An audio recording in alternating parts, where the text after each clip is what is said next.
Good evening, everybody. My name is Crystal. Welcome to my YouTube channel. We're well into Tuesday evening. Good evening, everybody. I hope everybody has had a great day. Alexa, what's the time, please?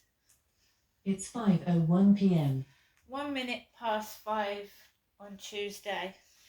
So good evening. It's getting a bit chilly. So I should put the heating on for 5 minutes in a minute because it heats up quick in here. It really does. I'm lucky. So this afternoon, right? So I had that delivery from Amazon. Very good it was too. That came from. I know they. Max. I know they were just waiting for me to do a video. They was just waiting for me to do a video. Shh, good boy. Calm down. Just waiting for me to do a video there. So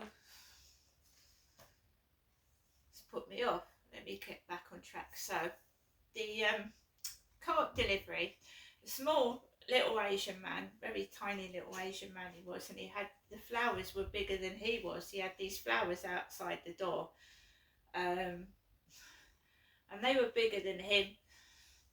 And then I thought, right, I didn't order anything heavy. Why is this so heavy? And there was ice in there, keeping it cool. And of course, I plonked the bags down and got into the lift, and one of the ice packs burst. Hence, the water gushed out everywhere when I undid the shopping. So that was at a shop from Amazon, but they have products from Morrison and the co-op, and it was the co-op in Walderslade. The co-op Walderslade, which my father took me to many times.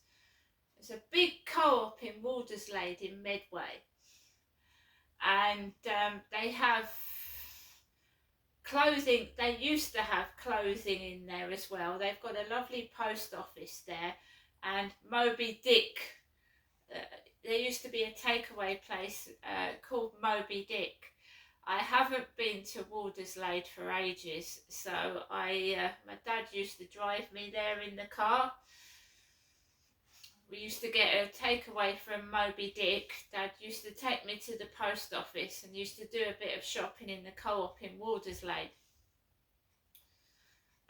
So I put all the things away. The sweet and sour chicken with rice I'm going to eat tomorrow. I just had some meatballs for lunch. And for just now, well, about an hour ago now, I had strawberry cheesecake with pink custard, and I found that really, really lovely because the cheesecake was cold and the custard was hot, and it was just a nice combination. So I put the strawberry cheesecake into the hot custard, and I ate that as a snack in the evening. I'm not going to eat anything else this evening. I'm just going to have obviously a cup of coffee, and I don't put sugar in my coffee. I don't put sugar in it. When you go through the menopause, a lot of women, some women are lucky and they lose weight. Some women aren't so lucky and you gain weight. So I've struggled with my weight for ages. I have. So I'm not going to eat any more this evening. So I started to get a low mood because my mood fluctuates. That's another thing that happens with the menopause. Your mood fluctuates. So I tried to. There was a guy coming up right outside the window again. That awful noise.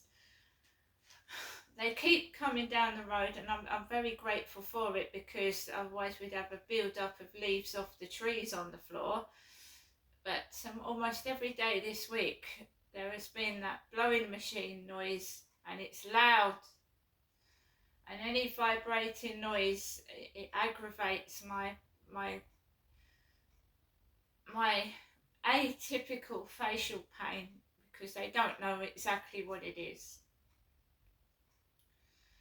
So they call it atypical facial pain when they can't actually, they don't know why you're in pain. They don't understand why, they can't find out why. So you get this label, atypical facial pain.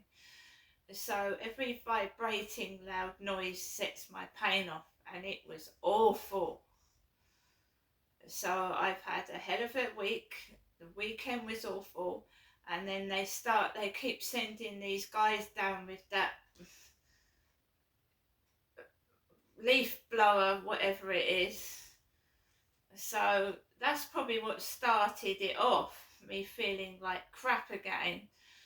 So I put my coat on and I got Max ready to go out, and I thought, right, we're going out, we're going to go out, because the best thing to do when you feel like shit is go for a walk, even if there's no one there or anything, just to get out, get a bit of fresh air, because you can feel like this place is a prison at times. So I went out down the stairs, I went out the back way, because I think someone was coming into the building. So I went out the back, and I didn't go onto the field. I went to go round to the field. Now, I know my dog, right? Everybody should know their dog and what their dog doesn't like, what starts their dog off, etc., etc. And I know my dog does not like small, hairy dogs. And I'm going to say that because he doesn't. If he sees a dog that looks like himself and is scampering about, and it's usually, I don't know what they're called, they're little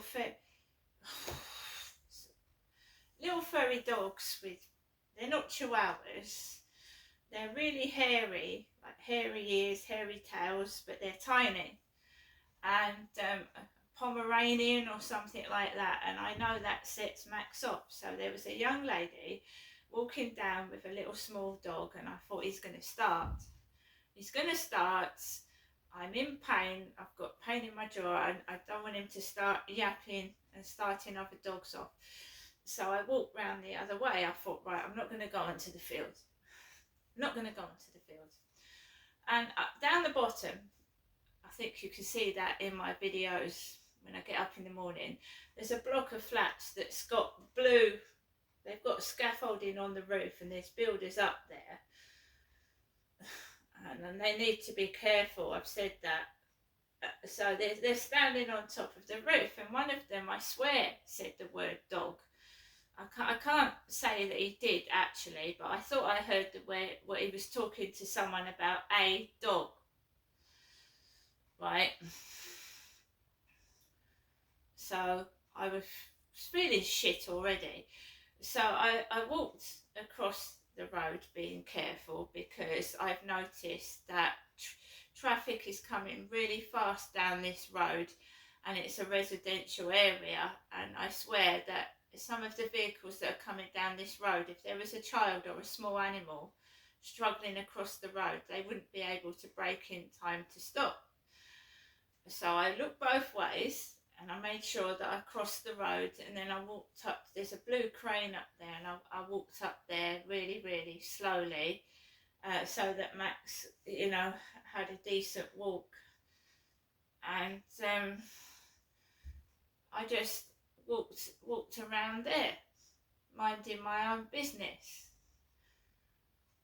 So there's a couple of things I've learnt today, and a couple of things that I know why I act the way I do. It's because of a traumatic childhood, and I don't obviously trust people, and things like that, and that is why I avoid people as well. But I don't think I just don't want to get involved with anybody. So anyone, when someone, I can't explain it. I don't want to get involved with anybody right now. Okay, so I'm not looking for anybody. if someone comes out of the blue somewhere, that's cool. But I'm just saying, I'm not looking for anybody.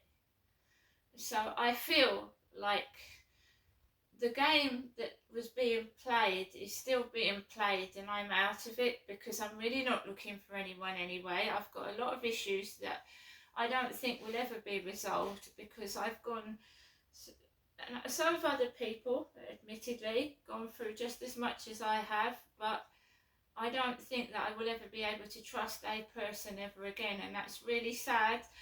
I know, but that is the truth, and that's how I feel, that I will never, ever, ever in my life be able to trust anyone ever again, man or woman. So that's the way it is. So I go out to walk my dog. If you meet someone, so that they're an acquaintance to start with, you say hello. Then it'll develop into a friendship. But a true friendship takes a long time. You ain't going to meet someone outside just like that. I mean, if someone wants a quick fling and they know that's what they want, that's fair enough.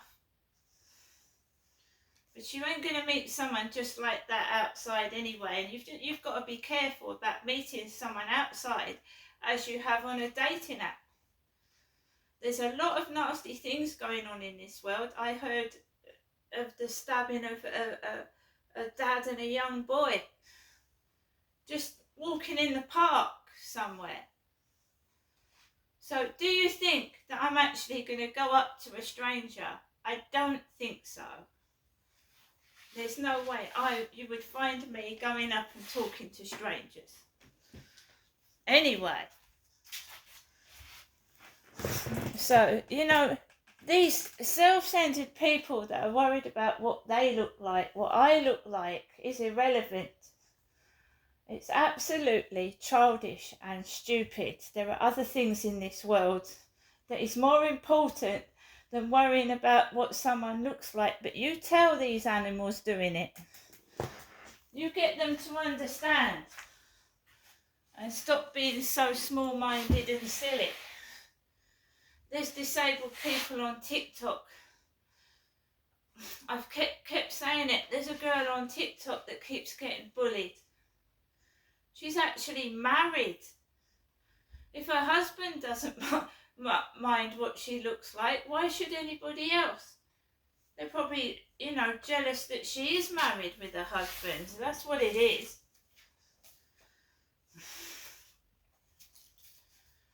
Because I've told you it's not looks. She's probably got a brilliant personality. She's got something that her husband found attractive in her. He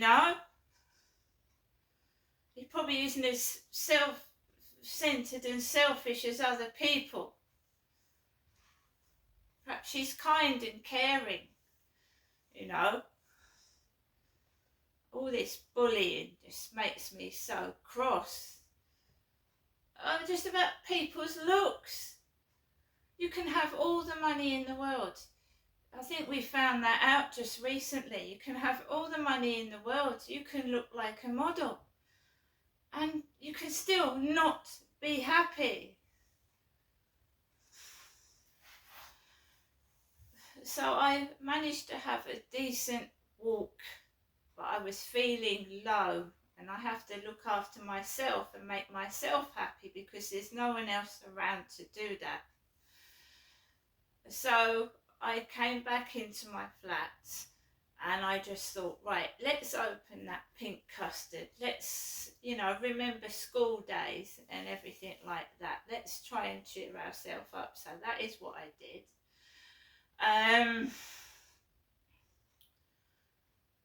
I'm keeping myself safe. I mean, you can meet somebody that introduces you to drugs and drink. You can meet someone that's mad. You can meet someone that, is totally wrong for you. And, people are looking, I am an older woman. I'm older. I don't want to compete with young women. I couldn't compete with young women. I'm an older woman. And as somebody of 50 is never going to fucking look like someone of 20 unless they want to, you know, change their appearance with plastic surgery. And then that's not you, is it? That's plastic. That ain't you. That ain't the, you know, some people are so afraid to grow old. And it's a natural thing. And there's, you know, someone else said it today. You ain't going to look at 50 years old, right? These 20-year-olds that are laughing at people like me and older people, 30 years' time, they ain't going to look like they did when they're 20. I can assure you.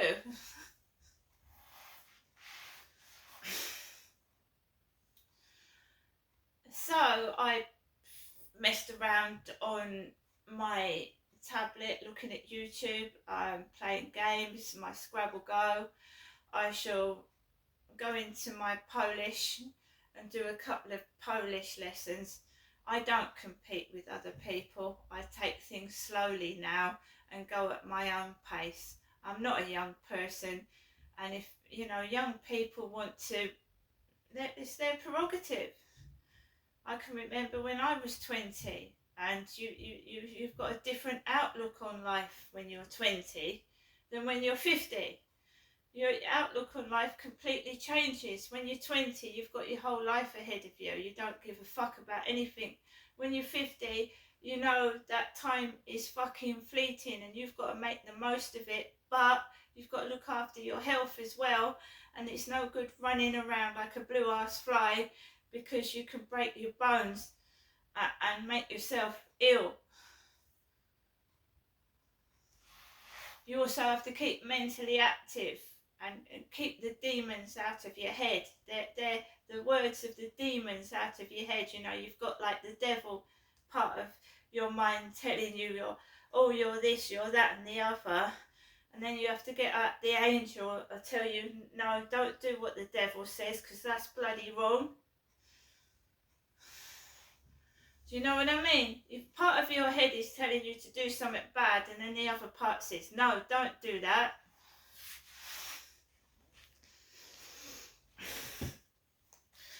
So when people used to piss me off, this is what I'm saying. When people used to piss me off, I used to do stupid things. I used to look a complete idiot as well.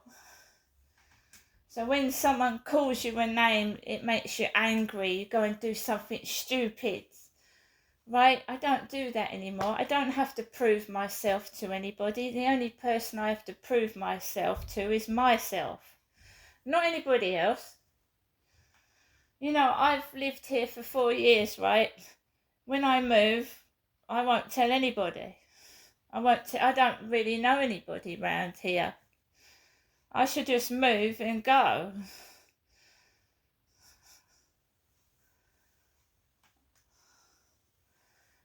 I would never ever move into a block of flats again. It makes you feel anonymous. It makes you feel inconspicuous. It makes you feel lonely. If you're on your own, it makes you feel like you're in a prison. And I was in a block of flats when I was a little girl and I hated it, and I bloody hate it now.